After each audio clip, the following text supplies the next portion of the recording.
नमस्कार, आभार, अभिनंदन, स्वागत है आप सभी का 1.25 लाख में।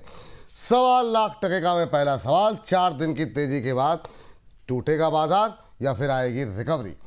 26,000 के लिए अभी करना होगा कितना इंतजार? आईटी शेयर क्या करंट लेवल से और कितना टूटेंगे? क्या वहां से बना ले दूरी या इस गिरावट में बन जाए खरीदार? इसके अलावा जो भर भर के हैं आपके सवाल, उन सवालों के उत्तर भी मिलेंगे इस कार्यक्रम में। लेकिन पहले जरा हालचाल लेंगे बाजार का। दबाव लगातार बना हुआ है। 25,806 का लो लगाने के बाद अब 25,850 का लेवल देखने को मिल रहा है निफ्टी में। श्वेता कान्हा जी के नाम से इन्होंने अपनी आईडी बनाई है। श्वेता जी आपसे जानना चाह रही हैं कि इन्होंने टीसीएस ले रखा है सर 3,000 के भाव पर, और परसिस्टेंट भी है इनके पास 5970 के भाव पर, और कह रही क्या मुझे एवरेज करना चाहिए? इसी के साथ इनमें इन्फोसिस भी जोड़ लीजिएगा। और साथ साथ सर क्या करें आईटी में, मतलब क्या एक बार के लिए एग्जिट कर लें क्या अब? क्योंकि जब जब थोड़ी थोड़ी बाइंग आती है, कोई ना कोई मतलब ग्रह ऐसा है जो आईटी को नीचे खींच लेता है। अब एआई की समस्या बढ़ती हुई, खासतौर से यूएस से जो सेंटिमेंट मिलते हैं उसका आप देखिए, 4.25% पूरा इंडेक्स आईटी का जो है वो डाउन है। और आज अगर बाजार लाल निशान में है तो सिर्फ आईटी की बदौलत ही है, क्योंकि वेटेज भी अगर हम देखें तो बैंक के बाद सबसे ज़्यादा आईटी की है। क्या व्यू रहेगा सर आईटी को लेकर के आपका करंट लेवल पे? क्या एग्जिट करें, एवरेज करें, होल्ड करें? और ख़ास इन 3 शेयरों पे मैं चाहूँगा फटाफट अगर आप लेवल डिस्कस कर सकें तो। विपुल जी, समस्या थोड़ा गंभीर लगता है मुझे। एंड कहीं ना कहीं आईटी को लेके जो डे वन न्यूज था वो एक एआई, पर्टिकुलर एआई टूल को लेके था। उसके बाद जो न्यूज आया फाइनेंशियल एडवाइजर्स के लिए आया, उसके बाद बिजनेसमैन के लिए आ रहा है। तो अलग अलग क्षेत्र में जो आईटी एआई टूल ऑटोमेशन हो रहा है, कहीं ना कहीं एक पर्टिकुलर रीजन हमने इंटरनेशनल मार्केट पे देखा है कि जहां से एक सेलिंग प्रेशर बन रहा है। ऑब्वियसली निफ्टी आईटी बहुत टाइम से कंसोलिडेशन रेंज के अंदर फंसा हुआ था। अगर हम निफ्टी आईटी देखेंगे, आईटी इंडेक्स नीचे में 30,500 31,000 एक बेस फॉर्मेशन हुआ था। उसके बाद हमने देखा ऊपर में ऑलमोस्ट 45 से नीचे आ रहा था। इनफैक्ट लगातार लास्ट 2 से 3 क्वार्टर 33,000 से लेके 39,000 की रेंज के अंदर फंसा हुआ था। तो कहीं ना कहीं एक ऐसा अनुभव हम सबको हो रहा था कि नहीं ये ऊपर आ जाएंगे। लेकिन वो कहते हैं ना कि कल किसी को नहीं पता कि क्या होगा। ये जो न्यू एआई टूल को लेके प्रॉब्लम आया है मार्केट पे, कहीं ना कहीं ज्यादा एक पेन दिखाई दे रहा है। टीसीएस का जो सपोर्ट था 2950 उसके नीचे आ गया है। परसिस्टेंट सिस्टम अभी 5441 के आसपास चल रहा है। एक सपोर्ट था ऑलमोस्ट 5800 के आसपास, उसके नीचे आ गया है। इन्फोसिस भी अगर हम देखेंगे, इन्फोसिस का भी एक अच्छा खासा सपोर्ट था। वो भी इन्फोसिस सपोर्ट ब्रेक करके नीचे आ गया है। अब द क्वेश्चन इज वैल्यूएशन। देखिए वैल्यूएशन सस्ते हो चुके हैं। अब फ्यूचर में क्या होगा? मुझे लगता है कि ये जो टूल है, ये जो न्यूज आया है मार्केट में, ये थोड़ा कंटिन्यू रहने वाला है। इजीली 2 4 3 5 दिन में खत्म होने वाला नहीं है। तो इसका नेक्स्ट इफेक्ट भी ना आपको नेक्स्ट आने वाला जो क्वार्टर्स है उसमें भी आते हुए दिखाई देंगे। अब ऑलरेडी पिटा हुआ था, उसके बाद चल भी नहीं रहा था, फिर से ये न्यू एआई का न्यूज आ गया। कहीं ना कहीं मुझे लगता है कि अगर आपका view mid to long term है, आप बने रहिए। क्योंकि अगर आपका टीसीएस का, अगर आपका बाइंग है 3,000 के आसपास और अभी 2750 के आसपास चल रहा है, सो देखिए एक तरफा तो क्या हुआ है, 2950 पे एक स्टॉप लॉस था, वो ट्रिगर हो चुका है। अब वो ट्रिगर होने के बाद फ्रेश जो लो लगाया है, मुझे लगता है कि अगर फिर से रिकवर नहीं होता है, 2900 के ऊपर सस्टेन नहीं करता है, तो एक बार हो सकता है कि 2550 एंड 2500 तक टीसीएस जा सकता है। तो इसीलिए सलाह ही होगा कि किसी को फ्रेश इन्वेस्टमेंट अभी नहीं करना है।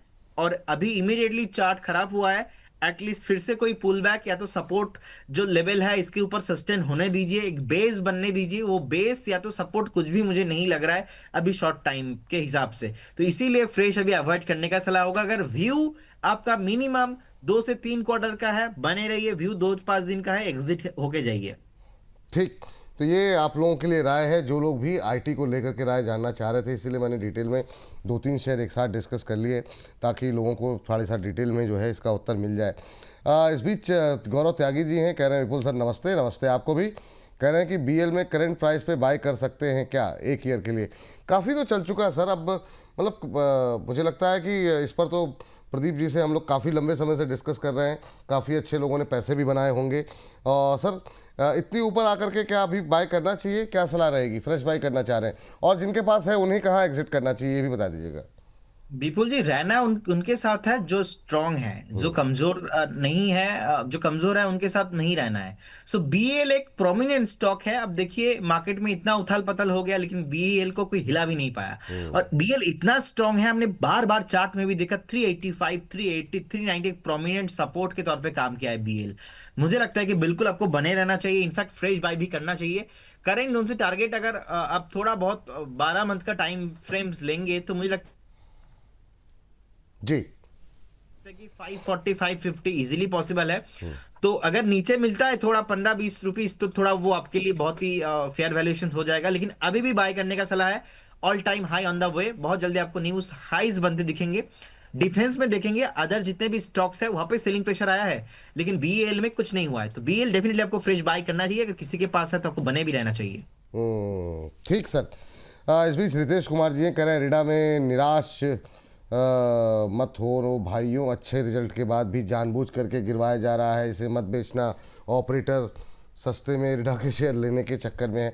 चलिए खैर जो भी है, लेकिन हाँ क्वेरीज काफ़ी ज़्यादा है रिडा को लेकर के। रिजल्ट ठीक थे लेकिन जिस तरीके से शेयर बिल्कुल नहीं चल रहा सर। काफ़ी लोग की क्वेरीज रहती हैं और ये बल्कि और धीरे धीरे करके और नीचे की तरफ जाता हुआ दिखाई दे रहा है। यहाँ पर जो लोग 200 के आसपास, 170, 180 इस तरह की बहुत सारी क्वेरीज हमारे पास पड़ी हुई हैं, डेली बेसिस पे आ रही हैं। क्या करें सर इस पे? जो लोग ऊपर के लेवल पे फंसे हुए हैं, क्या एवरेज करना चाहिए, लॉस बुक करना चाहिए, और जो लोग लेना चाह रहे हैं नया, उनके लिए क्या लेवल आप सही सजेस्ट करेंगे? बिल्कुल जी, फर्स्ट ऑफ ऑल किसी को फ्रेश यहाँ पे लेना नहीं है। Entry, new entry is not allowed in this counter right now. अगर कल को सही होता है, बेस फॉर्मेशन होता है, थोड़ा बहुत पुल बैक होता है, पुल बैक के बाद जो सपोर्ट है वो सपोर्ट लेता है, then we should discuss. Otherwise मुझे लगता नहीं कि यहाँ पे फ्रेश बाय करना चाहिए। अगर किसी के पास ऑलरेडी स्टॉक है, हमें लगता है कि टॉप से ऑलरेडी हम देखेंगे 50% काउंटर नीचे आ चुका है। अब टॉप से आधा हो चुका है, हो सकता है और 6 महीना नहीं चलेगा, लास्ट 6 महीना नहीं चल रहा है। सो आपको एवरेज करना है ऐसे स्टॉक जहां पे कॉन्फिडेंस हो, जहां पे आपको पता हो कि नहीं ये स्टॉक अभी भागेंगे। ऑलरेडी ऊपर से 50% आधा हो चुका है, उसके बाद अभी भी नहीं चल रहा है। तो हमें लगता है कि अगर आपके पास ऑलरेडी है, आपने टॉप में बाय किया है, सो आप ना मैक्सिमम 105, 105 के आसपास का एक स्टॉप लॉस मेंटेन कीजिए एंड बने रहिए इस काउंटर के साथ। लेकिन फ्रेश खरीदारी करने का भी सलाह नहीं होगा इसमें, क्योंकि इसमें व्यू क्लियर नहीं है, अभी भी डाउन ट्रेंड में है। इसीलिए हम फ्रेश बाय करके चाहते नहीं कि आप फ्रेश बाय करें और 6 महीना यहाँ पे बैठे रहे। चलिए ये बात है यहाँ पर। अच्छा, आईटी पे हम बात कर रहे थे। एक प्रियंका राय जी का सवाल आ गया आईटी को लेकर के। हालांकि मैं पावर को भी थोड़ा और डिस्कस करना चाह रहा था और एक दो कंपनी से, लेकिन प्रियंका राय जी के पहले सवाल ले लेते हैं कोफोर्स को लेकर के। कोफोर्स पे काफ़ी लोगों के सवाल रहते हैं, कुछ लोगों का, काफ़ी लोगों का पसंदीदा भी था सर एक्सपर्ट्स का एक टाइम पे।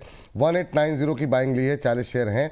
करीं लॉस बुक कर लूँ या वेट करूँ, और कितना गिरेगा? I can wait for long term as well.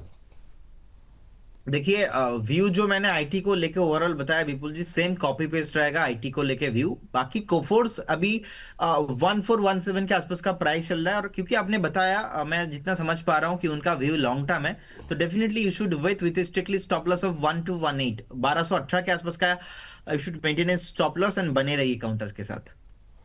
बने रहिए काउंटर के साथ, ये फिलहाल के लिए राय निकल करके आती हुई। इस बीच हमारे साथ मिनाज जी जुड़ चुकी हैं अपना प्रश्न पूछने के लिए। मिनाज जी को नमस्कार। नमस्कार सर जी, कैसे हो आप? हम बहुत अच्छे मैम, आप कैसी हैं? मैं भी ठीक हूँ अल्हम्दुलिल्लाह। और सर, मौसम आप कैसा है? लोग जो जी। हमें गाइड करने के साथ जो हमें आप हंसी मजाक भी करते हो, बहुत अच्छा लगता है सर। मतलब कोई बोर नहीं हो सकता, सीरियसनेस भी होती है, गाइड भी करते हो, और उसके बीच में जो आपके छोटे मोटे जोक्स चलते रहते हैं, स्पेशली आपकी जो स्माइल है सर, बहुत प्यारी है। Thank you ma'am, thank you. Minaj ji बहुत बहुत धन्यवाद इतनी अच्छी अच्छी टिप्पणियों के लिए, और उम्मीद करते हैं कि ऐसे ही आप प्रोग्राम के साथ लगातार बनी रहें, और गोवा में बाकी लोगों को भी प्रोग्राम दिखाइए ताकि और लोग जुड़े हमारे साथ। सर, जब से मैं फॉलो कर रही हूँ, मैंने सबको ये फॉरवर्ड किया हवाई चैनल से, सब लोग फॉलो कर रहे हैं और सबकी रिकवरी हो रही है। Oh thank you, thank you, बहुत बहुत धन्यवाद। क्या सवाल है मैम मिनाज जी आपका? सर जी, मेरे पास सारे बोनस के ही स्टॉक्स हैं, बोनस के रिकमेंडेड। कुछ अंबाला मैम के हैं, कुछ डॉक्टर रवि के हैं। ठीक है, मेरे पास रिको होटल है 139 पे दिया था मैम ने, और 1500 शेयर्स पड़े हैं मेरे पास। अच्छा, और पीएनसी इंफ्रा है 238 पे लिया है। हाँ, ये दो डिस्कस कर लेते हैं अभी, मतलब या फिर चलो पीएनसी इंफ्रा को अभी एक और, अभी हमारे प्रोड्यूसर साहब कह रहे हैं एक और सवाल है पीएनसी इंफ्रा पे, उसको आगे डिस्कस कर लेंगे। हाँ, तो और ओरिएंट होटल एक ले लीजिए। ओरिएंट होटल, ठीक है, Rico auto, Orient hotel. Orient hotel किस रेट पे लिया आपने? 139। ओरिएंट होटल भी 139 पे है? सॉरी नहीं, ओरिएंट होटल 110 पे लिया हुआ है। 110 पे, ठीक है। 110 पे, जी। हाँ, जी, तो आप बने रहिए, अगली आवाज प्रदीप जी की होगी आपको प्रश्न का उत्तर देने के लिए। सर हमेशा यही सर मिलते हैं मुझे जवाब के लिए, जबकि रिकमेंडेशन मैंने किसी और से लिया हुआ है, अंबाला मैम और डॉक्टर रवि से, लेकिन हमेशा यही सर मिलते हैं मुझे गाइडेंस। ये मतलब समर्पित है, मतलब जो है ना, बहुत अच्छी सलाह देते हैं, तो इसलिए जो है आपको यहाँ पे सलाह दिलाते हैं, एक एक करके स्क्रीन पर लेकर के आ जाते हैं। सर, एक तो ओरिएंट होटल मैम ने लिया हुआ है 110 रुपये पे, रिको ऑटो 139 पे है। इन दोनों पे अभी क्या करना चाहिए, अलग अलग एक्सपर्ट्स जो आते हैं उनकी सलाह पे इन्होंने लिया था। स्टॉप लॉस भी दिया जाता है मैम, उसका भी ध्यान रखिएगा, क्योंकि टारगेट तो सभी लोग याद रखते हैं, बहुत लोग स्टॉप लॉस मिस कर देते हैं। तो प्रदीप सर जी बताइए सर। देखिए, फर्स्ट ऑफ ऑल मैम को धन्यवाद and good afternoon. And PNC जो पर्टिकुलर स्टॉक है, अभी अगर हम देखेंगे ऑलमोस्ट 219 के आसपास का प्राइस चल रहा है। सो अकॉर्डिंग दैट हमें लगता है कि एक बार ना 208 पे स्टॉप लॉस मेंटेन कीजिए। 208 अगर बाई चांस ब्रेक होता है, आपको बहुत ज्यादा और नुकसान हो सकता है। जब तक 208 का लेवल ब्रेक नहीं होता है तब तक आप बने रहिए। अब कोई भी स्टॉक्स में क्या होता है ना, दो तरह का मोमेंटम होता है, एक तो अप साइड होता है, एक डाउन साइड होता है। अब अप साइड का जो मूवमेंट है ना, पर्टिकुलर स्टॉक्स में स्टार्ट ही होगा 245 ब्रेक होने के बाद। तो अभी इस बीच ना एक रेंज बाउंड के अंदर रहने का हाई पॉसिबिलिटीज है। तो आप 245 ब्रेक होने पे एक बार यहाँ पे बने रहिए, लेकिन 208 नीचे के साइड पे ब्रेक होने पे एग्जिट करने का सलाह रहेगा। स्टॉप लॉस मेंटेन करके रखिए आप। ओरिएंट होटल पे अभी 105 के आसपास का प्राइस चल रहा है, लगातार हमने देखा एक सेलिंग प्रेशर। इनफैक्ट जो वीकली चार्ट भी है, मंथली चार्ट भी है, वो भी नेगेटिव है। 5520 जो एक्सपोनेंशियल मूविंग एवरेज प्राइस है, उसके नीचे भी सस्टेन आ गया। एक पुल बैक आया था रिसेंटली, पुल बैक को होल्ड नहीं कर पाया, क्योंकि आपका 110 के आसपास का, आई थिंक मैं अगर गलत नहीं हूं तो, हाँ 110 जी, if I am not wrong, आपका 110 में बाइंग है। आप अभी बने रहिए। 100 will be your stop loss. And जब भी आपको 110 आपका बाइंग कॉस्ट टू कॉस्ट मिलता है, तो आपको तब एग्जिट करने का ही सलाह मैं दूंगा। बढ़िया इसमें से होटल इंडस्ट्री में रहना है तो lemon tree hotel and other. आप म्यूट हो गए सर। ओके, हाँ, अब आ गई आवाज जी, सेकंड आ गई। सेकंड जो आपका क्वेरी था वो है रिको ऑटो पे। अभी 128 के आसपास का प्राइस है। मुझे लगता है कि ऑलरेडी 142, रिसेंटली 140 के आसपास आया भी था। प्राइस एक्शंस वहां से एक बार सेलिंग प्रेशर देखने को मिल रहा है। एक बार फिर से पॉसिबल है 110 115 तक आ जाए। तो यहाँ पे भी ना आपको बने रहना नहीं है, उछाल में एग्जिट होने का ही प्लान ढूंढिए। तो आपका तीनों जो काउंटर है, तीनों काउंटर भी ज्यादा मुझे अट्रैक्टिव नहीं लग रहा है। पैसा फंसा हुआ है, थोड़ा बहुत आप वेट करके देखिए, एग्जिट करने के बारे में ही ढूंढिए। कॉस्ट टू कॉस्ट आने पे तीनों स्टॉक से एक बार आप एग्जिट करके आप जाइए। और ऐसा होता है कि किसी और एनालिस्ट ने रिकमेंड किया है और बाकी कोई और एनालिस्ट आपको मिल रहा है, होता है कि दिल किसी और के पास और प्यार किसी और को, कभी कभी ऐसा वाह हो जाता वाह है। वाह और वाह, हम बोनस पे आते रहेंगे। आई होप आपको बढ़िया लेवल मिल गया, तो इसी लेवल को आप फॉलो करते रहिए। दिल किसी और के प्यास, प्यार किसी और के पास, खैर सबका अपना अपना व्यक्तिगत अनुभव भी रहता है। तो प्रदीप जी उसमें थोड़ा सा व्यक्तिगत अनुभव का तड़का लगाते हुए, हाँ हाँ, वैसे भी सर होना भी चाहिए सर, क्या कहते हैं, वैलेंटाइन वीक का चल रहा है मामला, तो इस तरह की टिप्पणियाँ तो होनी चाहिए। देखते हैं क्या होता है। चलिए, इस बीच सर एक अनन्या सिंह जी की टिप्पणी है जीपीटी इंफ्रा को लेकर के। अनन्या जी लिख रही हैं, डैशिंग हैंडसम विपुल जी, बाजार के हालचाल तो अप डाउन होते रहेगी, आप अपना ख्याल रखें। आपकी दीवानी अनन्या। सब मैम, अनन्या जी नमस्कार, बहुत बहुत धन्यवाद। जीपीटी इंफ्रा पे जानना चाह रही हैं, 96 पे इन्होंने लिया हुआ है, क्या करूं, होल्ड करूं, सेल करूं, बाय करूं, मतलब होल्ड करें या सेल करें, ये जानना चाह रही हैं। जीपीटी इंफ्रा अब अच्छे प्रॉफिट में है, तो ये प्रॉफिट इनको कहाँ बुक करना चाहिए ये समझना चाह रही हैं। क्या टिप्पणी रहेगी आपकी? विपुल जी, अभी 126 के आसपास का प्राइस चल रहा है। एक बाउंस आया है। इनफैक्ट आज का जो डे लो है बहुत ही प्रोमिनेंट डे लो है 115। मुझे लगता है कि 115 आपके लिए एक स्ट्रिक्टली स्टॉप लॉस होना चाहिए। बने रहिए। जैसे ही स्टॉक 130 को ब्रेक करेगा, सीधा सीधा 156 152 तक आपको लेके जा सकता है। तो फिलहाल अभी वेट करने का ही सलाह होगा। आप देखिए विपुल जी, अब वैलेंटाइन डे चल रहा है और सभी जो हमारे व्यूअर्स हैं आपको ही मतलब handsome and all kind of thing बता रहे हैं। ये आप देखिए, आप मुझे बोल रहे थे और आपके लिए कमेंट्स आ रहे हैं। एंड देखिए, अनन्या जी का भी क्वेश्चन हो गया, प्रियंका जी का क्वेश्चन हो गया। मैं एक्सपेक्ट करूंगा अभी कोई राधे श्याम जी का भी क्वेश्चन आप ले लीजिए। आएगा आएगा, वो भी आएगा, लेकिन अभी के लिए रिति जी से बातचीत कर लेते हैं। रिति जी हमारे साथ फोन लाइन पे हैं सर, वो हिसार से हैं। रिति जी को नमस्कार। हाँ जी, नमस्कार सर। कैसे हैं मैम आप? बहुत अच्छे सर, और आपका शो बहुत अच्छा है सर। थैंक यू मैम, बहुत बहुत धन्यवाद रिति जी। और हिसार से आप बोल रही हैं, बड़ा अच्छी जगह से बोल रही हैं। क्या प्रश्न है आपका रिति जी, बताइए। सर मेरे पास कैनरा बैंक है जो मैंने अभी बाय करा है 151 पर। कैनरा बैंक 105 151 पर आपने बाय किया, थोड़ा सा ऊपर ले लिया आपने, लेकिन ठीक है। कब तक होल्ड कर सकते हैं इसे?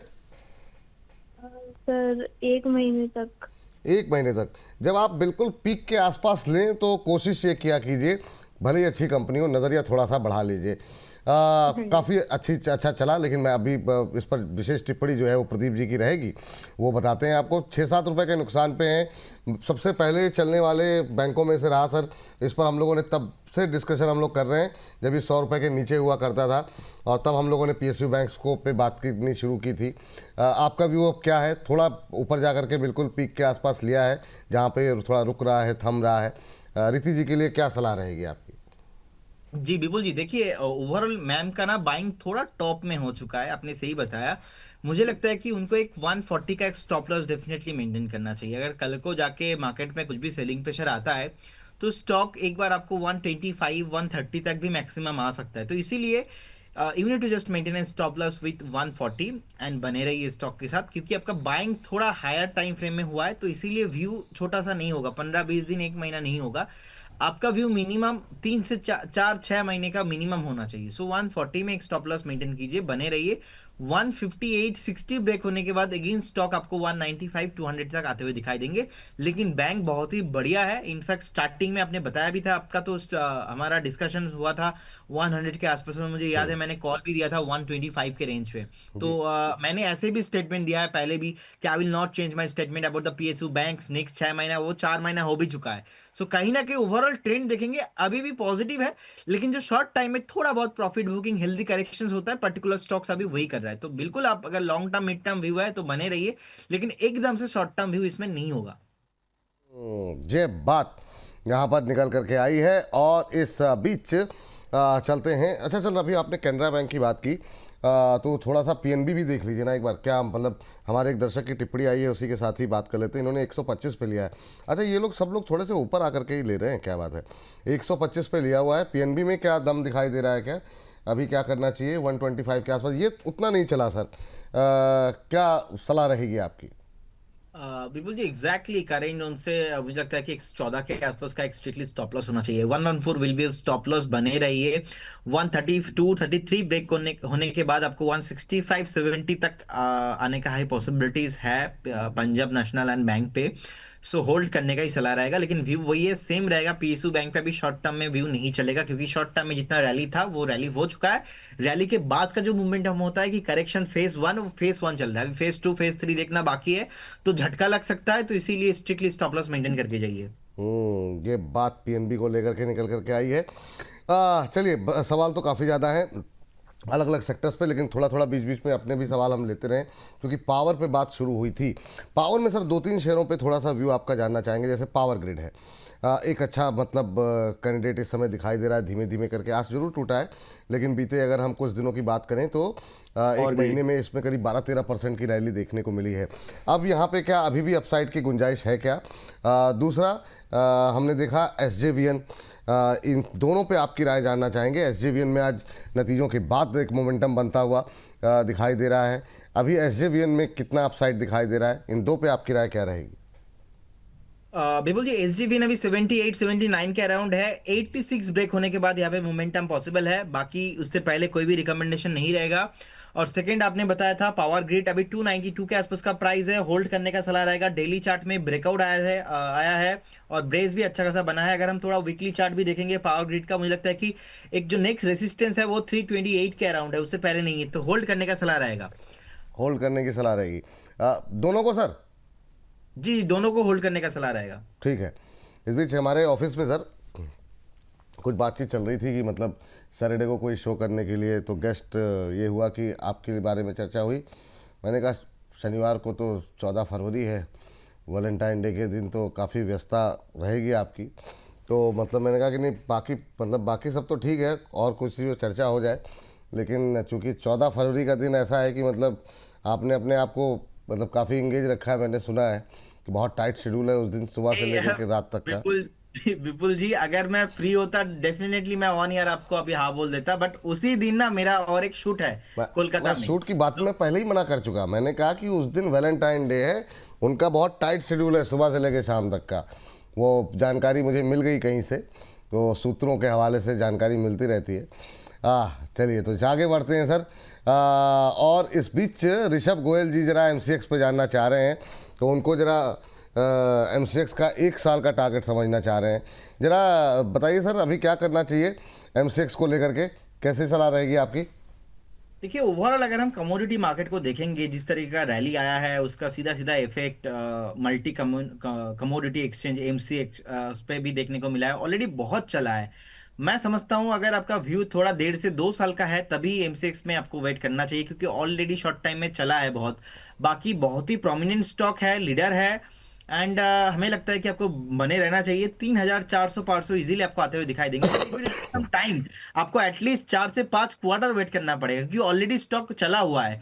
अगर मैं करेंट जोन से एक्चुअली बाय करने में उतने कंफर्टेबल हूं नहीं, क्योंकि ऑलरेडी स्टॉक इतना चला है। तो अगर किसी भी दिन मुझे 2,100 2,000 के आसपास मिलता है तो स्टैगर मैनर पे बाय करने का सलाह रहेगा। बाकी बिल्कुल बने रहिए अगर किसी के पास फॉर द लॉन्ग टर्म के लिए है तो। इस बीच करीब 1100 लोग हमें लाइव देख रहे हैं, तो आप सभी दर्शकों से एक ही निवेदन रहता है, एक ही रिक्वेस्ट रहती है कि आप लोग जितना हो सके इस कार्यक्रम को और लोगों तक, अपने परिवार के लोग, आपके ऑफिस के कलीग्स के लोग, या फिर आपके दोस्त यार जो मोहल्ले में हों या फिर बाहर के हों, उन तक पहुंचाइए। लिंक को जो है व्हाट्सएप पे स्टेटस पे लगाइए, ट्विटर पे शेयर कीजिए, लिंक को फेसबुक पे लिंक को शेयर कीजिए, ताकि ज़्यादा से ज़्यादा लोग इस कार्यक्रम का हिस्सा बन सकें। इस बीच नीतू त्यागी जी का प्रश्न ले लेते हैं। नीतू जी जानना चाह रही हैं एनएचपीसी को लेकर के, इन्होंने 90 के भाव पर ख़रीदा हुआ है, कह रहे हैं एवरेज करें किस लेवल पर, बताइए।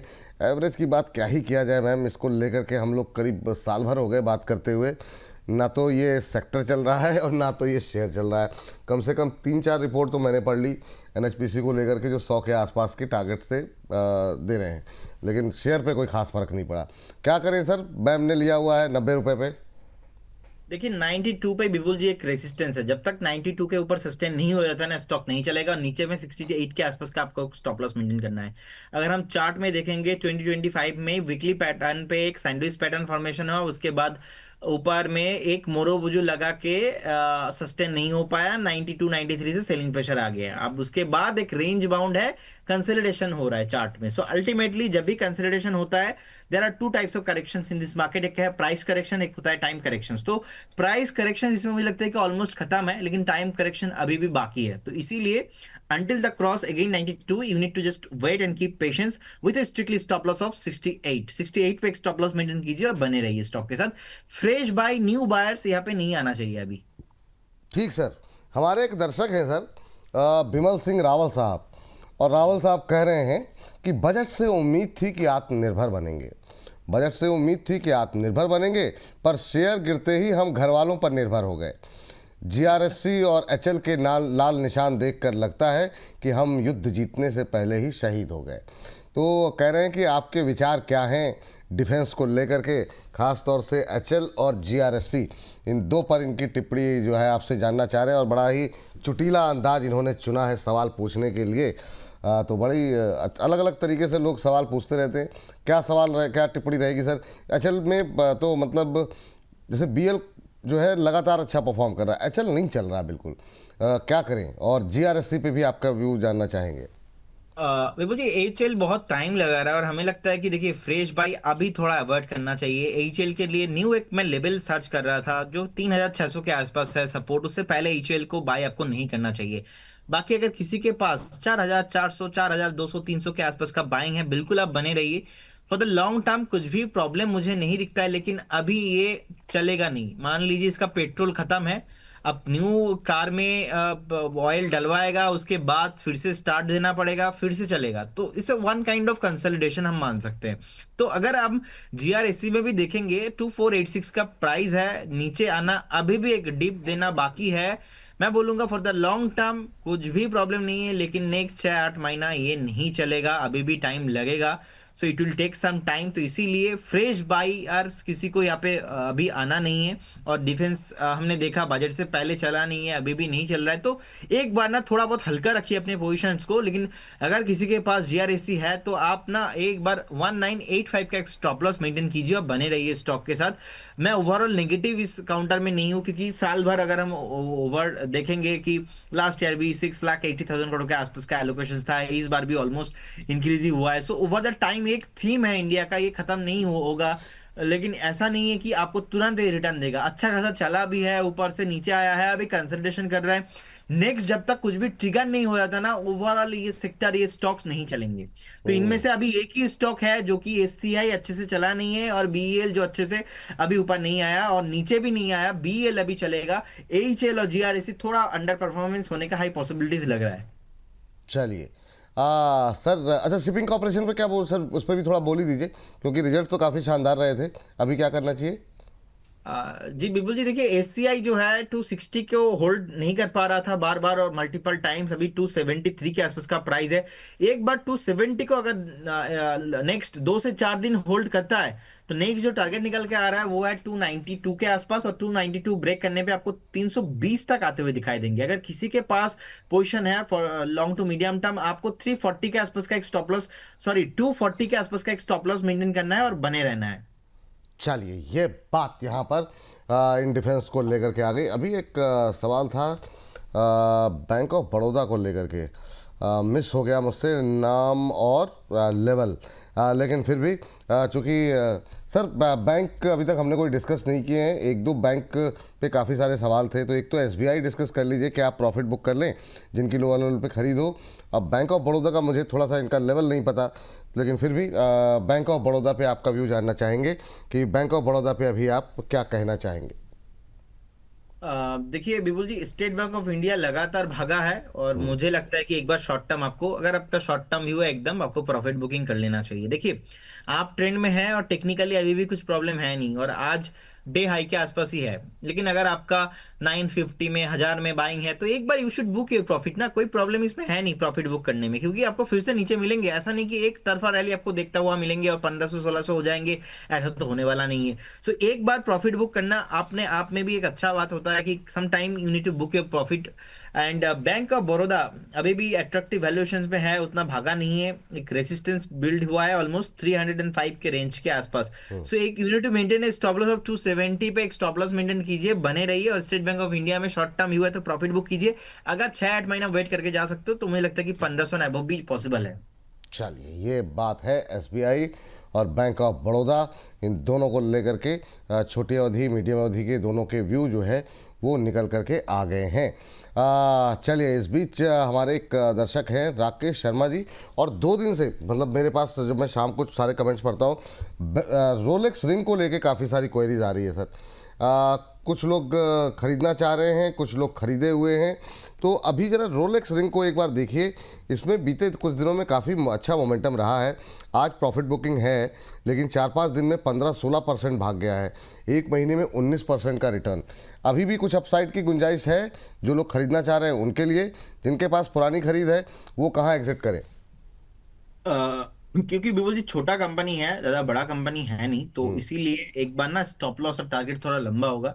रिस्क रिवॉर्ड रेशियो फेवरेबल नहीं आ रहा है, 115 के आसपास का स्टॉप लॉस निकल के आ रहा है चार्ट में, और 158-60 के आसपास जाने के लिए हाई पोटेंशियल इसमें है। 160 ब्रेक होने के बाद इसमें हाई पॉसिबिलिटीज बनेगा, और मैं देख पा रहा हूँ लास्ट 3 4 5 सालों में इतना वॉल्यूम नहीं आया जो रिसेंटली वॉल्यूम बेस यहाँ पे हुआ है, उसके बाद ही बाउंस बैक पुल बैक देखने को मिल रहा है। तो 160 टारगेट रहेगा, 115 स्टॉप लॉस है, बने रहिए। इससे पहले कुछ भी स्टॉप लॉस नहीं आ रहा है। जी, चलिए ये बात यहाँ पर हो गई। और इस बीच जो है आगे बढ़ते हैं और अगले काउंटर पे जो है अगले दर्शक से बातचीत करते हैं। हमारे साथ इस बीच अगला सवाल हमें भेजा गया है जमुना ऑटो को लेकर के, गुंजन तिवारी जी ने। सर, फ्रेश एंट्री करना चाह रही हैं जमुना ऑटो को लेकर के गुंजन जी। अभी के लिए क्या फ्रेश एंट्री हो सकती है या इसकी रैली पूरी हो गई है? काफ़ी अच्छा मोमेंटम यहाँ पर जमुना ऑटो में देखने को मिला है। 133 के आसपास कैसा लग रहा है? एक महीने में 4-5% चला है ये भी। बिल्कुल जी, मैं एक्चुअली कंफर्टेबल नहीं हूँ करंट जोन से बाई करना, क्योंकि ओवरऑल देखेंगे चार्ट में, वीकली चार्ट में फ्लैग पैटर्न है। लगातार स्टार्ट हुआ था 80 रुपीज के आसपास, तो 80-90 से लगातार एक रैली होके 140 के आसपास आ गया था। आज का भी डे हाई है 137.5। सो कहीं ना कहीं मुझे लगता है कि इतना चलने के बाद थोड़ा बहुत हेल्दी करेक्शंस, प्रॉफिट बुकिंग आना बनता है। अगर किसी को फ्रेश बाय भी करना है तो आज छोड़ दीजिए, एक बार 112 से 15 के जोन पे कभी भी मिलते हैं तो बाय ऑन डीप करने का सलाह रहेगा। और किसी के पास अभी है तो एक बार प्रॉफिट बुकिंग करने के बारे में भी सोचिए, क्योंकि लास्ट टाइम का अगर हम देखेंगे ऑलमोस्ट 24 जुलाई का जो टॉप था ऑलमोस्ट 143-44 के आसपास ही था। तो 23 के जो टॉप लेवल है उसके ऊपर ही सस्टेन नहीं हो पाया और एग्जैक्टली सेम जोन से सेलिंग प्रेशर देखने को मिला है। तो एक बार मुझे लगता है कि प्रॉफिट बुक करना तो बनता है यहाँ पे। प्रॉफिट बुक करना बनता है यहाँ पर। चलिए स्वाति जी से बातचीत करते हैं, फोन लाइन पे हमारे साथ जुड़ चुकी हैं। स्वाति जी नमस्कार। नमस्कार विपुल सर। नमस्कार स्वाति जी, कैसी हैं आप? मैं बढ़िया हूँ। चलिए बताइए क्या जी, लिटिल मार्केट स्टार को भी नमस्कार। क्या करें मैम, आवाज़ थोड़ी सी कट गई आपकी। Little market star Pradeep ji को भी नमस्कार। अरे नमस्कार नमस्कार नमस्कार, प्रदीप जी ने भी आपका नमस्कार स्वीकार कर लिया है। मैम आज बताइए कैसे याद किया, क्या प्रश्न है आपका? सर मेरे पास कोटक ITBs है 42 पे, और मेरे को बिरला सॉफ्ट में फ्रेश एंट्री लेनी है, और ITBs है इस पे मेरे को जो एवरेज करना है। चलिए ठीक है, ये आप का जो प्रश्न आपके मन में आया ना, ये पहले ही प्रश्न पे हमने उत्तर ले लिया, लेकिन फिर से बहुत लोगों के सवाल हैं इसलिए पूछ लेते हैं। एक तो सर इनका कोटक का निफ्टी IT ETF ले रखा है 42 के आसपास, तो उसके बारे में जान रहे हैं क्या करें, क्योंकि काफ़ी लोग जो ETF में पैसे लगाते हैं उनको अभी क्या करना चाहिए? क्या अपना IT वाले ETF को अभी स्टॉप कर दें? दूसरा, बिरला सॉफ्ट में फ्रेश एंट्री करना चाह रही हैं, क्या IT की किसी कंपनी में अभी एंट्री लेनी भी चाहिए या अवॉइड करना चाहिए? जब देख रहे हैं कि उस तरफ थोड़ी समस्या है तो अवॉइड किया जाए क्या? देखिए, ये तो बस स्टार्टिंग है विपुल जी। अगर यहाँ से 2-4 दिन 5 दिन में रिकवरी नहीं होता है तो ओवरऑल एक IT में हमें ओवर द लॉन्ग टाइम एक अंडर परफॉर्मेंस होते हुए दिखाई देंगे। ऑलरेडी पास्ट में भी रहा है, फ्यूचर में भी कुछ महीना हो सकता है, तो इसीलिए अवॉइड करने का सलाह रहेगा overall IT stocks. And Birla soft limited अभी मुझे लगता नहीं कि आपको फ्रेश एंट्री लेना चाहिए। आज भी देखिए 6% के आसपास नीचे है। सो कहीं ना कहीं 437 के आसपास का प्राइस अभी है, और मेरे को लग रहा है कि एक बार 405-400 आ सकता है, तो इसीलिए ये भी अवॉइड करने का सलाह रहेगा। और कोटक जो अपना ITBs आपका जो है वो पर्टिकुलर ITBs भी एक बार आपको मुझे लगता है कि स्टॉप अभी करना चाहिए, अभी फ्रेश बाई नहीं करना चाहिए। चलिए ये बात जो है यहाँ पर निकल करके आई है। और इस सब के बीच अगला प्रश्न जो है डिस्कस कर लेते हैं। अच्छा, कुछ लोग बातें शिकायत सब कुछ कर लेंगे लेकिन सवाल नहीं पूछेंगे। अच्छा नहीं, एक हमारे दर्शक हैं, इनका नाम व्हाट्सएप पे मैसेज आया इनका, जय श्री महाकाल इन्होंने लिखा हुआ है, बाकी इनका नाम हमें नहीं पता। कह रहे हैं प्लीज़ सर सवाल ले लीजिए, गर्ल्स के काफ़ी सवाल ले रहे हैं, हम दुआ करेंगे आपका वैलेंटाइन डे शानदार रहे, गुलाबों की बरसात आप पर हो जाए। वाह वाह वाह वाह, बहुत शानदार। वारी एनर्जीज पे बात कर लेते हैं, क्योंकि SCI पर भी इन्होंने सवाल पूछा हुआ। SCI पे हम लोग ऑलरेडी डिस्कस कर चुके हैं, तो थोड़ा पीछे जाएंगे आपको उत्तर मिल जाएगा। सर वारी एनर्जीज 3150 पे लिए हैं 25 शेयर, और राधे श्याम जी मान लीजिए इनको सवाल है सर इनका वारी एनर्जीज पे 25 शेयर इनके पास हैं, क्या सलाह दी जाएगी आपकी? जी विपुल जी, देखिए वायरी एनर्जीज बहुत ही हाई बीटा काउंटर है, एंड इनफैक्ट जितना वॉलेटिलिटी हमने देखा है पास में भी, मतलब अभी 3000 है, अगर कुछ भी प्रॉब्लम आता है कि 2500 तक भी आ सकता है, तो मैं बोलूंगा आप ना स्ट्रिक्टली स्टॉप लॉस फॉलो कीजिए 2850 के आसपास और बने रहिए। हाई पॉसिबिलिटीज है स्टॉक जब तक 3000 को होल्ड कर रहा है, अगेन आपको एक ऑल टाइम हाई आते हुए दिखाई देंगे, तो बिल्कुल बने रहने का सलाह होगा यहाँ पे। चलिए, बने रहने की सलाह आपके लिए यहाँ पर आ रही है। अच्छा, एक और इंटरेस्टिंग स्टॉक ग्रो को लेकर के आपकी राय जानना चाहेंगे सर। विपिन शर्मा जी का प्रश्न है। विपिन जी कॉल भी कर रहे हैं। विपिन जी, हमारी टीम आपको कॉल कर लेगी, लेकिन अभी सवाल ऐसे ही ले रहे हैं आपका, तो आप लोग कॉल मत कीजिए। कॉल करने का काम हमारी टीम खुद कर लेगी। मैसेज जो आपने भेजे हुए हैं उन्हीं में से कुछ सवालों को हम लोग सेलेक्ट कर पाएंगे जितना समय हमारे पास रहता है। लेकिन आपका सवाल ग्रो को हम बिल्कुल डिस्कस कर लेते हैं। कह रहे हैं कि ग्रो स्टॉक्स में बाइंग और टारगेट क्या है। तो सर, एक तो अच्छा मोमेंटम देखने को मिल रहा है, बीच में एक गिरावट आई, उसके बाद से फिर से कल से चलता हुआ दिखाई दे रहा है। क्या रखा जाए यहाँ पर टारगेट अभी, और करंट लेवल पे शायद अम्बाला जी ने खरीदारी की सलाह दी थी यार, मुझे लेवल्स याद नहीं आ रहे हैं, अभी देखने पड़ेंगे। लेकिन क्या जो ये अभी जो खरीदारी करना चाह रहे हैं उनके लिए क्या सलाह रहेगी, और जो लोग होल्ड करके बैठे हुए हैं उनके लिए क्या सलाह रहेगी, क्या टारगेट आप देख रहे हैं? देखिए, जो लोग बाय करना चाहते हैं यहाँ पे रिस्क रिवॉर्ड रेशियो जो है वो फेवरेबल नहीं है। एक बार अगर 140-50 आता है तो आपको बाय करने का अच्छा अपॉर्चुनिटी मिलेगा। 150-40-50 रिसेंटली आया भी था, तो उन्होंने उस जगह पे बहुत सारे लोगों ने बाय भी किया था। हमारा इसमें एक ही फिलोसॉफी है, हम तब तक नहीं बेचेंगे जब तक 115 के नीचे नहीं आ जाता। और रिसेंटली अगर मैं टारगेट के बात बोलूँ तो 190 टारगेट होना चाहिए, क्योंकि 192-93 के आसपास एक रेसिस्टेंस भी है। लास्ट टाइम सेलिंग प्रेशर भी दबा के देखने को मिला था 192-93 के आसपास से ही। और अगर रही बात ग्रो का है, तो कैपिटल मार्केट थीम मुझे बहुत ही पसंद है। एंड कहीं ना कहीं अगर देखेंगे लिस्टेड कंपनीज में, डिस्काउंट ब्रोकर में देखा जाए तो एक ही कंपनी लिस्टेड है ऑलरेडी। एंजल वन भी है, लेकिन एंजल वन पहले फुल हाउस ब्रोकिंग में था, बाद में डिस्काउंट पे आया। एंजल वन पे भी देखा है हमने, बहुत बढ़िया ROI, return on investment, angel one पे भी आया है। सो कहीं ना कहीं अगर हम देखेंगे 1 लाख करोड़ के ऊपर का मार्केट कैप है, प्रोमिनेंट माना जा रहा है ग्रो को। अगर आप 1.5-2 साल का एक व्यू रखेंगे तो आपको बहुत बढ़िया मुनाफा हो सकता है, 250-300 तक जा सकता है, बहुत हाई पोटेंशियल है। तो आपका स्टॉप लॉस होना चाहिए ऐसा कि 115, और आप जितना ऑल टाइम हाई पे जाए ट्रेल करते जाइए, ट्रेल करते जाइए, ऐसे करके ना एक्चुअल पैसा बनेगा। ऐसा नहीं 170 का माल 190 पे बेच दिया, पैसा बना लिया, नहीं होगा। आप एटलीस्ट आपको एक प्रोमिनेंट टाइम देना पड़ेगा, क्योंकि न्यू एज जितने भी कंपनीज हैं आप देखेंगे ऐसे कंपनीज में ऐसे ही पैसा बनता है। इन्फोसिस का गेम हो चुका है, TCS का गेम हो चुका है, Asian paint, Hindustan Unilever, HDFC bank, जिन्होंने 90s के जमाने में इन्वेस्ट किया था उनका पैसा बना है। तो आज जो थीम आ रहा है, जो न्यू एंटरप्रेन्योर्स है, जो ब्रोकिंग इंडस्ट्री के यही फील्ड से है, आप भी स्टॉक मार्केट पे हो, बहुत सारे लोगों का ग्रो में ही अकाउंट है। तो मेरा फिलोसॉफी यही है कि स्टोरी को फोकस कीजिए, and some time you need to ignore some things about the fundamentals. मैं तो आपको ये भी बोलूंगा, क्योंकि देखिए, आप कभी भी जोमेटो को पी आप कैलकुलेट नहीं कर सकते हो, क्योंकि जोमेटो का भी बहुत हाई था, फिर भी जोमेटो चला ना। अच्छा, लेंसकार्ट जब भी IPO आया था बहुत सारे लोगों ने मना किया था, उसके बाद लेंसकार्ट चला ना। अब इसी सेम थीम है ये, आप देखेंगे फंडामेंटली ऐसा। तो आप अदर्स सिमिलर फील्ड से कंपनी को अगर हम कंपेयर करेंगे, आपको मिलेगा नहीं 1 लाख करोड़ के ऊपर का मार्केट कैप ग्रो के अलावा। सो कहीं ना कहीं ये जो थीम है ना, ये चलेगा अभी ओवरऑल, क्योंकि देश को जरूरत है ऐसे कंपनीज का। और मुझे लगता है कि विपुल जी बाय करना चाहिए। 115 ही मेरे लिए स्टॉप लॉस होगा, और जितना हाई चला जाएगा मैं ट्रेल करता रहूंगा। ऐसे करके पैसा बनेगा, मल्टीबैगर बनेगा ऐसे करके। ऐसे करके मल्टी बैगर बनेगा, ये टिप्पणी आई है यहाँ पर।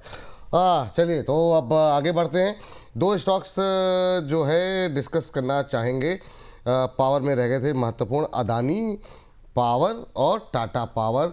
काफ़ी लोगों के सवाल हैं, तो हर तरह के जिनों के पास है, जो ख़रीदना चाह रहे हैं, दोनों को लेकर के सर मैं चाहूँगा कि आपकी राय क्या रहेगी अभी अदानी को लेकर के और टाटा को लेकर के। अब क्या पावर का टाइम आने वाला है? खैर, टाइम बात तो हम लोग काफ़ी टाइम से कर रहे हैं, लेकिन पावर ग्रिड जैसे, SJVN जैसे कुछ एक कंपनियों में थोड़ा थोड़ा करके बीच बीच में मोमेंटम आ रहा है। आपका व्यू इन दोनों कंपनियों पे? विपुल जी, देखिए, 2 स्टॉकी जो है पावर काउंटर से है, दोनों का नेचर बहुत डिफरेंट है। एक बहुत ही चंचल है, बहुत ही हाई बीटा है, वॉलेटाइल है अदानी पावर, और टाटा पावर जो है बहुत ही शांत है, कूल रहता है ऑलवेज। तो देखिए, फंडामेंटली देखेंगे टाटा पावर भी बहुत बढ़िया है, अदानी पावर भी मुझे बढ़िया लगता है। टाटा पावर के साथ लास्ट टाइम क्या हुआ था, 406 एंड 410, 410 के आसपास जैसे ही आया था टाटा पावर, वहां पे ना एक जबरदस्त सेलिंग प्रेशर देखने को मिला था। सो बहुत टाइम से कंसोलिडेशन रेंज के अंदर फंसा हुआ है, 365-370 के रेंज पे बहुत टाइम पे घूम रहा है। सो मुझे लगता है कि आपका व्यू एटलीस्ट 3 से 4 साल का होना चाहिए, एंड ओवरऑल पावर सेक्टर में रैली नहीं आया, इसलिए यहाँ पे भी ज्यादा कुछ मोमेंटम नहीं देखने को मिला। लेकिन आप बने रहिए, कुछ भी प्रॉब्लम मुझे लगता नहीं है। You should minimum weight of at least of 12 months. आपको टाटा पावर जैसे ही 410 का लेवल ऊपर के साइड में ब्रेक करेगा, आपको 480 500 एंड ऑल टाइम्स हाइस आपको आते हुए दिखाई देंगे। उस टाइम पे मार्क माय वर्ड, आपको ट्रेलिंग करना है आपके स्टॉप लॉस को। और टाटा और अदानी पावर विपुल जी, रिसेंटली हमने देखा 134। मैं बहुत बार बता भी रहा था कि 155 है, मैं बाय नहीं करूंगा। 125 से 134 35 के आसपास आएगा तो मैं बाय करने में कंफर्टेबल रहूंगा। और हमने ऐसा 7-8 बार बोला, उसके बाद एक बार 134 135 विजिट भी करके गया। 135 35 6 अच्छा खासा एक रेंज पे विजिट होने के बाद अभी 4950 के आसपास का प्राइस चल रहा है। मुझे तो लगता है कि आपको बने रहना चाहिए, फ्रेश बाय करना चाहिए। यहाँ पे भी जब पूरा थीम चलेंगे आपको ऑल टाइम हाई आते हुए दिखाई देंगे। अब रिसेंटली जो अदानी ग्रुप को लेके थ्रेड भी चल रहा था, जो एक अगर हम देखेंगे जो एक अमेरिका में जो केस भी चल रहा था, तो कहीं ना कहीं यूएस एंड इंडिया का जो ट्रेड डील है, ये ट्रेड डील होने के बाद कहीं ना कहीं एक पॉजिटिव मोमेंटम भी थोड़ा बहुत मुझे लगता है कि ओवरऑल ग्रुप में होना चाहिए। सो बिल्कुल जिनके पास पोजीशन है बने रहिए, फ्रेश भी हम बाय करके जा सकते हैं। ये बात अदानी पावर को निकल करके और टाटा पावर को लेकर के निकल करके आई है। इस बीच बहुत सारे दर्शक वैलेंटाइन डे की विशेष और आज हक डे की विशेष दे रहे हैं। रोजमेरी जी की तरफ से भी टिप्पणी आई है, तो आप सभी को ढेर सारा प्यार, यही कह सकते हैं। ऐसे ही अपना प्यार, अपना स्नेह जो है बनाए रखिए। बहुत बहुत धन्यवाद आप लोगों का, जिस तरह की टिप्पणियाँ आप लोगों की आ रही हैं, तो थैंक यू, बहुत बहुत धन्यवाद आप लोगों का। चलिए आगे बढ़ते हैं। तो कुछ टिप्पणियाँ पढ़ भी नहीं सकते, हाँ बड़ी समस्या हो गई है।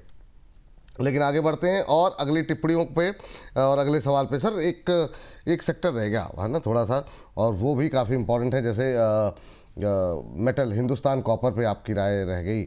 कुछ लोगों के सवाल भी थे। हिंदुस्तान कॉपर में अब क्या करें, क्या आज की इस रैली में ख़रीदारी की जा सकती है? जैसे हमारे एक शशि जी हैं, वो पहले से लेके बैठे हुए हैं, 625 पे 300 शेयर हैं। इस तरह के बहुत सारे लोग हैं जो लेके रखे हुए हैं और कुछ लोग अभी लेना भी चाह रहे हैं, तो आपकी सलाह क्या रहेगी? बिल्कुल जी, देखिए शॉर्ट टाइम पे एक अच्छा खासा रैली हमने देखा, तो मुझे लगता है कि एक बार ना आपको 525 का एक स्टॉप लॉस मेंटेन करना चाहिए। मतलब यहाँ से खोने के लिए 100 रुपीज और मिलने पे आपको अगेन 685 750 एंड अबव आपको मिलेंगे। ट्रेलिंग करता रहना चाहिए आपको, बस ट्रेलिंग स्टॉप लॉस मेंटेन कीजिए और बने रहिए। और फ्रेश अगर आप बाय करके जाते हो तो स्टॉप लॉस बहुत लंबा है, 525 से पहले कुछ भी स्टॉप लॉस नहीं है, जो कि प्रोमिनेंट सपोर्ट एक्चुअल में है। मैं 1-2 दिन का बात नहीं बोलूंगा कि आज आपने खरीदा कल अप डाउन क्या हो जाएगा, परसों क्या हो जाएगा, ऐसे करेंगे तो पैसा नहीं बनेगा। अगर आपके पास गट फीलिंग्स है तो टेकिंग 100 पॉइंट्स ऑफ रिस्क, तो then you should come and buy and wait and with a target of 750 and again आपको ऑल टाइम हाइस में मुझे लगता है कि काउंटर्स आपको आते हुए दिखाई देंगे। ठीक, एक काउंटर पे सर नज़र डालिए ज़रा तत्व चिंतन को लेकर के। ये राजू जी कह रहे हैं, अब शिकायत सबकी रहती है सर। कह रहे हैं विपुल जी, प्रदीप जी नमस्कार, तत्व चिंतन 1353 पे लिया है, 1353 पे। कह रहे हैं इतने अच्छे रिजल्ट के बाद भी ये शेयर नहीं चल रहा है। कह रहे हैं विपुल जी आप खाली नाराज़ लोगों का और महिलाओं के ही सवाल लेते हैं और हमें नाराज़ होना नहीं आता है, और क्या जेंडर चेंज कर लें? अरे गुरुदेव, ऐसा क्या मतलब, कहाँ से इतनी क्रिएटिविटी लेकर के आते हैं आप लोग?